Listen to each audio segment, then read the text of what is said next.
I'm a functionally minded nutritional consultant, and I want to give you my 5 top weight loss tips if you're struggling to lose weight and you have PCOS. We've both lost 240 pounds combined, so we've been around the rodeo before, and we're not just talking about this like we've never experienced it ourselves. We know it can be really challenging. Yeah, and PCOS, for those of you out there who are watching who don't have it, is polycystic ovarian syndrome. That's a lot of words, but it basically means you have cysts in your ovaries, which is actually a pretty common thing for women. They grow cysts and then they dissolve. But the question is, like, how do they start? We might not want to get into that too much at the beginning of the video, but it's definitely something we're going to be discussing throughout. So when I was 320 pounds, my highest weight, I was 15 years old at the time, and I had a lot of pain, right? You had crippling pain. I had crippling period pain, and every time I got my period, my pain was so bad. I was bedridden for days, crying. I missed 178 days of school one year. It was really, really not good. Not only due to PCOS, but... Yes, but that was part of it. And I could be wrong, Mom, but I think that this was caused because I was eating so much fat and so much oil and so much food in general. Just an complete overconsumption of food and an underconsumption of exercise and sunlight and whole foods and vegetables. Well, when you have sleep disturbances, which you did, when you have hormonal imbalances, which you did, when you have too much fat and sugar, which you did, you're going to have growths in the body. Now, where those growths decide to embed themselves is up for debate. But for women, frequently it's going to be in the ovaries. And that's a very strong sign that you need to do something differently. I've helped a number of women, countless women, dissolve growths in their body in a number of different ways. But the top way I think you can look at this is that you may have given yourself PCOS. It's not something that happens to you. There are things that you're doing over a long period of time that help these cysts to grow. And you can also solve the problem. Because when we went to the doctor to solve the problem after almost $9,000 of, sonograms and all kinds of things, they're like, oh, sorry, you've got PCOS, you might be infertile. That's all they had to say. There's actually not much they can do to help you, which is just to keep an eye on it and hope it doesn't cause major problems. But if you can do one thing, you can help to maintain a stable glucose level in your blood. How do you do that? Take walks after your meals. Yeah, definitely. Eat vegetables for breakfast instead of oatmeal. Mm-hmm. You can also have foods that aren't going to be, spiking your blood sugar, like ice cream and potato chips and French fries. You can start to eat more whole foods, and you can start to have smaller portions more frequently to keep a stable blood glucose level. When your blood glucose is really high, then you cause a lot of complications with the inflammatory process, which they can irritate the PCOS or cause more. The second tip for helping you to lose weight when you have PCOS is eating healthy fats. Healthy fats are a great way for you to manage your inflammatory process, and a lot of people think that if you eat fat, you're going to gain fat, but we know that that's absolutely not the truth. And what does eating healthy fat mean? Penelope, maybe you can help educate our viewers. Eating healthy fat would mean eating fats like flaxseed oil, olive oil, instead of sunflower oil and there's palm kernel oil. Someone made a really good point the other day. They said, why would we eat oils from things that are so hard to get oil from? Like, it's pretty hard to get oil from a palm kernel, but it's pretty easy to get oil from an olive. Well, when you want to think about your oils, they are going to cost more money, the ones that are higher value. They want to be first cold pressed, because there is some palm oil that's great for you, but it's super rare and inexpensive. So just be really selective about your oils. Like soy oil, canola oil, peanut oil, safflower oil, sunflower oil are usually ultra processed, and they don't provide a lot of value, and they can cause more inflammation, which can irritate your PCOS.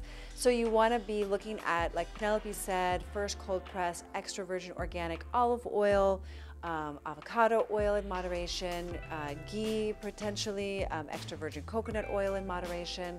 So just to really excavate what oil you're consuming, because if you're eating processed foods, they're using the cheapest oil because it's best for their bottom line, but not best for your health. Number 3 is adequate protein intake. But if you're like, what the heck kind of protein do I eat? How much? We have a lot of videos on protein and the kinds of protein you want to be eating on a weight loss journey. The most important thing about eating protein is that that it helps maintain your blood sugar, which is what we really want to do, is maintain the blood sugar and not have tons of spikes. So instead of eating tons of fruit or tons of potato chips or bread, try swapping it out with protein because it'll keep you full longer and it will help you maintain your blood sugar. Number 4 is staying hydrated. I've actually heard recently that people really don't like the way water tastes, which is interesting. My mom was like that. Really? Yeah, she used to use Crystal Light. I don't recommend Crystal Light. Or Mio. Do not drink Mio. A lot of fitness influencers are like, oh, just drink Mio, or oh, just drink like these chemical-induced. Step it up, right? So where are you? Are you drinking Coca-Cola?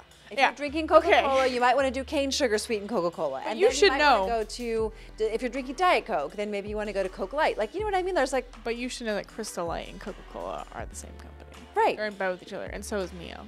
right. Yeah. So, but let's just step it up. Like, But you wherever you guys are. they should know that. I'm just educating them. I'm just Yeah. letting you guys know who's in bed with each other, because you guys want to know who's sleeping with each other, right? Of course, that's like, we have like a whole graphic we could show of like the main food companies and. I learned something fascinating the other day. It's super off topic, kind of not really off topic. The Coca-Cola companies are the same companies that make laundry detergent, like chemical laundry detergent. I flipped out when I found that out. I never knew that. They have a huge responsibility for how much they're influencing our water quality, our environmental impact, the human health. I mean, there's a lot of responsibility at the top there for those very successful companies. But regardless, staying hydrated is really important. And so what does that mean? That means you need to drink a lot of water, and way more than you think you need to. Drink sparkling water if you have to do it that way. Drink, what is that favorite brand? Our favorite electrolyte brand? There's Superior. And there's Ultima. Ultima. Yeah. There's another one. Stir. Stir is really, really popular. They have lots of flavors for water flavorings, which I really like. Perfect water. Also something I really enjoy drinking. Any kinds of stevia, lemon water, electrolyte water, as long as it doesn't have sugar in it. You would be surprised how many drinks have sneak sugar alcohols in it. Well, especially with PCOS, because we want to be stabilizing blood sugar, and so you want to be very careful about where you're getting your sugar. And of course, all sugar is not created equally. Vegetables also have sugar in them. You know, fruits have sugar in them. So you want to get rid of all those excess sugars, especially in sugary beverages. Yeah. And also, you know, reducing your chemical load is really important when you have any kind of ovarian cysts or cysts in general. And so you want to, you know, really start to look at what you're eating, what you're putting in your body and your mind in order to detox your body and get those cysts to go in the other direction, meaning they dissolve. You don't have cysts anymore, Penelope. Nope. You got healthy, you got clean, you detoxed your body, and now you don't suffer from painful menstruation, and you don't have ovarian cysts anymore. I literally don't even know my period's here anymore. That's how amazing I feel. And it was just because you got healthy. That's it. It's really that simple. A lot of people try to like prescribe drugs for PCOS. And there's no drugs to prescribe, Penelope. The drug is in front of your face. Mother Earth, hello. Nature, sunshine, whole foods, stable blood sugar levels, hydration, and number 5, mindful eating. Mindful eating practices are so important for everyone, but especially if you're suffering from PCOS and you're looking to lose weight and you're looking to resolve your PCOS once and for all. It's not going to happen overnight, but in about 6 months, if you really start to practice mindful eating practices, meaning you start to attend to what you're really hungry for, when you're hungry, and learning about how you're going to respond to that hunger, what you're going to meet that hunger with. Acceptance, love, care, and hopefully the mastery of how to make healthy, whole foods taste delicious. Here at Step It Up, that's what we do all day, every day. So we hope that you will comment below about your journey with PCOS and how you maybe have been struggling or maybe have been successful in losing weight in applying some of the concepts we've spoken about in this video. We'd love to know you. So please click the link in the description to learn more about what we do and to see if it's a good fit for you on your journey. Please don't forget to comment below, to like this video, and subscribe for more content like this.